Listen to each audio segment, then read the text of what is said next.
আসসালামু আলাইকুম ওয়া রাহমাতুল্লাহি ওয়া বারাকাতুহু। আমি আজকে বোর্ডিং এর ভিডিও নিয়ে আপনাদের সামনে হাজির হয়েছি যে আপনি 500 বা 1000 বাচ্চা নিয়ে কতটা পরিমাণ জায়গাতে বোর্ডিং করবেন, বোর্ডিং এর খাবারটা কিভাবে দিবেন, কিভাবে জল দিবেন, বাচ্চাটা কিভাবে রাখলে আপনার বাচ্চা ফিটনেস থাকবে সেই সব ব্যাপারে আমি আজকে আপনাদেরকে বলবো। তো যদি আপনি নতুন হয়ে থাকেন, আপনি কোথাও বাচ্চা নিয়েছেন, নেওয়ার পরে বোর্ডিং ঠিকঠাক করতে পারছেন না, বোর্ডিং কীভাবে করতে হয় আপনি কিছু জানেন না, যদি আপনি এরকমের কাজ করে থাকেন নিশ্চয়ই আপনি জানবেন আজকের ভিডিওটা আপনার জন্যে। ভিডিওটা অবশ্যই আপনি টানবেন না, ভিডিওটা পুরোটা দেখলে নিশ্চয়ই আপনি কাজটা শিখে দেবেন ইনশাল্লাহ। তো যাই হোক, আমি বলি এখানে আমার 800 পিস বাচ্চা আছে। বাচ্চার চারি সাইডটা দেখেন সুন্দরভাবে আমি গোল করে ঘিরে রেখেছি। যদি চৌকো করে রাখেন বা চার কোনা করে রাখেন, কোনা কোনা যদি থাকে তাহলে কী হবে, বাচ্চা যখন একটা জায়গায় আর একটা উপরে উঠবে, উঠে চাপাচাপি করবে, তখন কী হবে জানেন, সে কোনো জায়গাতে গাদাগাদি লেগে দেবে। আর যখন আপনি চৌকো করে রাখবেন, চারি সাইডটা গোল করে রাখবেন, তখন কী হবে, আপনার বাচ্চাটা কোনো একটা জায়গায় চাপাচাপি হতে পারবে না, গাদাগাদি হবে না। কী কারণে বলছি চাপাচাপি হবে না, একটা কারণ যেটা হচ্ছে গোল করা আছে, চারি সাইড কিন্তু ঘোরাঘুরি করবে, পরস্পর কিন্তু থেকে থাকবে। এই একটা দিক। বোর্ডিংয়ে যে ঘিরে ঘিরে একটা সিস্টেম সেটা বললাম। সেকেন্ড পার্ট বলছি আপনাকে, সেটা হচ্ছে যে আপনি যে জলটা দিবেন, সে জলের যে সিস্টেম আছে, আপনি এই ধরনের জল দিতে পারেন বা বিভিন্ন কোয়ালিটির এইভাবে জল ড্রিঙ্কার পাওয়া যায়, সেই ড্রিঙ্কারগুলো আপনি নিতে পারেন। নেওয়ার পরে কী হবে দেখেন, এই যে জল আছে এটাতে, এটা হচ্ছে উঁচু, এটা যদি বসান তাহলে কিন্তু জলটা উঁচু হয়ে যাবে, কিন্তু আপনার বাচ্চাতে এভাবে খেতে পারবে না। দেখেন নিচে থেকে গেছে বাচ্চাটা। তার জন্য আপনাকে কি করতে হবে, এটা যখন বসিয়ে দেবেন একটু ধানের গুঁড়েটার উপরে বসিয়ে দেওয়ার পরে দেখেন নিচু হয়ে গেছে, তারা কিন্তু এবার ঠিকঠাকভাবে জলটা খেতে পারবে। এই একটা দিক। আর একটা দিক হচ্ছে যে লিটারের যে কথা বলি, আপনার ঘরটা আপনার শুকনো থাকতে হবে। এখানে ধানের যে তুষ, যেটা ধানের তুষ, মুড়ির যে চাল, একটা ধানকে দু ফোড়া করার পরে যে ধানের তুষটা পাওয়া যায় বা গুঁড়োটা পাওয়া যায়, সেটা দিয়ে আপনাকে বোর্ডিংটা বানাতে হবে। এই একটা দিক গেল। আর একটা দিক হচ্ছে আপনার বোর্ডিং যেন ঠিকঠাকভাবে শুকনো থাকে, কোনো রকম ভিজা স্বচ্ছতে জায়গা যেন না থাকে। শুকনো জায়গাতে আপনি রাখলে কিন্তু আপনার বাচ্চা ফ্রেশ থাকবে। 3 নম্বর পজিশন হচ্ছে আপনি যে খাবার দেবেন, আপনি এই ধরনের ফিডারের আপনি থালাতে দিতে পারেন। থালাতে উঠে যারা খেতে পারবে তারা খাবে। আর যারা থালায় উঠে এখন বুঝতে পারেনি কীভাবে খাবে না খাবে, তাদেরকে এই ধরনের পেপারে আপনি দিবেন। যার মন চাইবে পেপারে খাবে, যার মন চাইবে থালাতে খাবে। এবার কী হবে, আপনি পেপারে হালকা করে খাবারটা দিবেন, হয়তো ছড়িয়ে ছিটিয়ে নিচে ফেলে দিবেন, লিটারের সঙ্গে মিশিয়ে দেবেন, তবু কিন্তু ওরা ফুটে খাইয়ে নেবে। তাই বলি, আপনারা যারা আমাদের কাছ থেকে বাচ্চা নিয়েছেন বা অন্য কোথাও থেকে বাচ্চা নিয়েছেন, আমাদেরকে বারবার কমেন্ট করেন বা ফোন করেন যে দাদা আমাদের বাচ্চাগুলো কীভাবে খাবার আর জল দেবো। তো জলটা দেওয়ার যে সিস্টেম সেটা আমি বুঝিয়ে দিলাম। ইনশাল্লাহ আপনারা এইভাবে জলটা দিবেন। খাবার দেওয়ার যে একটা সিস্টেম, আপনারা এইভাবে খাবারটা দিবেন। অনেক বন্ধু কী করে দেবেন, ফিডারে খাবারটা দিয়ে দেয়। এই ফিডারে খাবারটা দেওয়ার পরে এখানে বালতিতে বসিয়ে দেয়। এবার তারা এভাবে যখন এখানে বসে যায়, তখন কিন্তু চাপাচাপি লেগে যায়, অন্য অন্য বাচ্চাগুলো চাপাচাপি লাগে মরে যায়। তা আপনি বালতিটা বসাবেন না, এরকম ফাঁকা খোলামেলা জায়গাতে আপনি রাখবেন খাবারটা। এটা একটা দিক গেল। আর একটা দিক হচ্ছে লাইটের যে একটা ব্যাপার থাকে।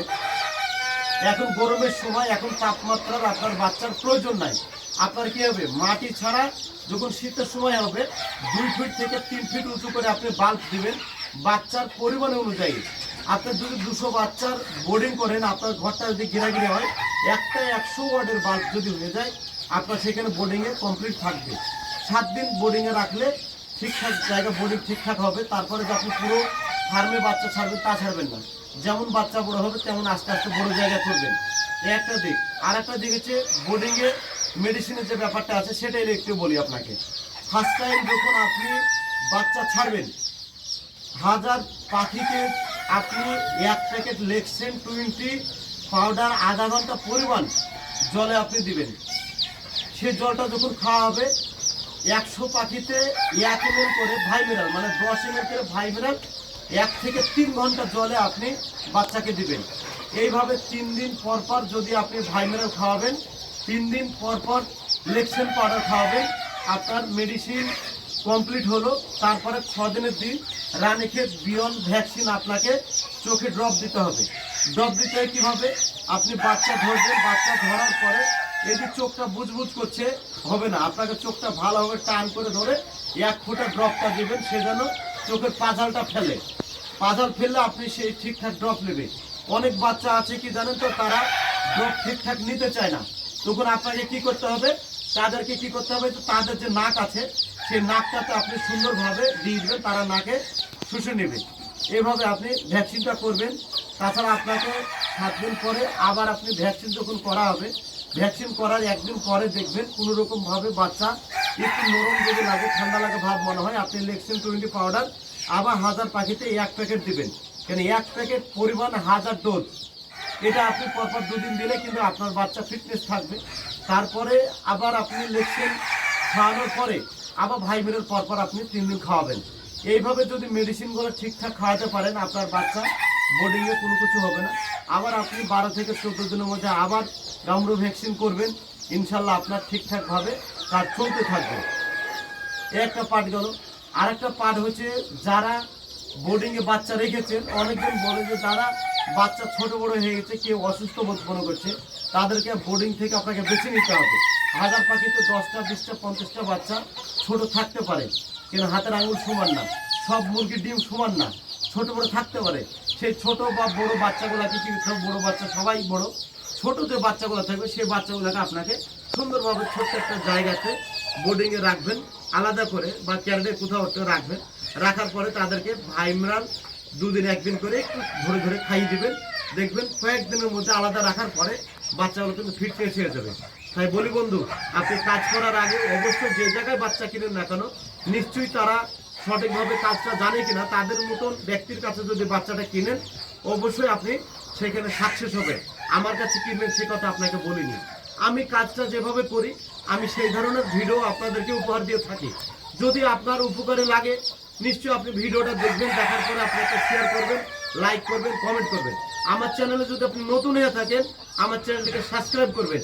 আবার আপনি যদি আমার ফেসবুক পেজে ভিডিও দেখে থাকেন, আমার পেজটাকে ফলো করে রাখবেন। তবে কি হবে, আমি নতুন নতুন যখন ভিডিও আপডেট দিব আপনাদের সামনে, নিশ্চয়ই সেখানে আপনাদের নোটিফিকেশনটা যাবে। আপনি ভিডিওটা দেখলে হয়তো যদি এই কাজটা করে থাকেন 1% হলো আপনার এখানে উপকার হবে। তাই বলি বন্ধু, আপনারা এভাবে কাজটা করবেন, ইনশাল্লাহ কোনো সমস্যা হবে না। তাছাড়া যদি কেউ মনে ভাবেন আমাদের মতন ব্যক্তির কাছে বাচ্চাটা নেবেন, আমাদের ইউটিউবে বা ফেসবুকে ভিডিওর স্ক্রিনে নাম্বার দেওয়া থাকবে, সেই নাম্বারে আপনারা যোগাযোগ করবেন, ইনশাল্লাহ আমাদেরকে ফোনে পেয়ে যাবেন। তাছাড়া ভিডিওর মাধ্যমে সবকিছু বিস্তারিত আলোচনা করা যায় না, বা আপনি করতে পারবেন না, কেন ভিডিওটা লং হয়ে যাবে। তাই বলি, আমাদের স্ক্রিনের নাম্বারে আপনার কোনো সমস্যা হলে আপনি আমাকে কল করবেন, ইনশাল্লাহ আপনাকে আমি সেই সাজেস্ট করব। 1 নম্বর। 2 নম্বর হচ্ছে, আপনি আমাকে ফোনে না পেলে আমাকে হোয়াটসঅ্যাপ ভয়েস করবেন, আপনাকে আমি বলে দেবো। আসসালামু আলাইকুম ওয়া রাহমাতুল্লাহি ওয়া বারাকাতুহু।